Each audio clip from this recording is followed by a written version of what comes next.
આ સુદામા છે ને મારા મિત્ર તો છે, પણ એને જીવનમાં અયાચક વ્રત લીધું છે. આજ સુધી એને કોઈની પાસે કંઈ માંગ્યું નથી. અનેક લોકોએ એને આપવાનો પ્રયાસ કર્યો, મારા સુદામાએ કોઈની સામે હાથ લાંબો કર્યો નથી. આજે મને મળવા આવ્યા, આ દ્વારકાની નગરીમાંથી જાય, મારું આપેલું પિતાંબર પહેરીને જાય, કાલ સવારે દુનિયા વાતો કરે કે અમે આપતા હતા ત્યારે લીધું નહીં, અને આ મોટા ઘરે જઈને દાન લઈને આવ્યા. મારા મિત્રને કોઈ કહી જાય મારાથી સહન ન થાય.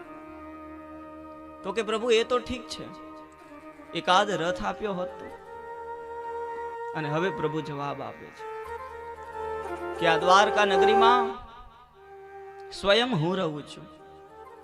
અનેક ભક્તો, મહાપુરુષો, સાધુ ને સંતો આવ્યા, પણ આ દ્વારકાની રજને, મારા સુદામાના ચરણની રજ સ્પર્શ થાય ને તો મારું દ્વારકા પવિત્ર થઈ જાય. વિચાર કરો, શું ભક્તોના રજની કિંમત છે, શું ભક્તોના પ્રેમની કિંમત છે.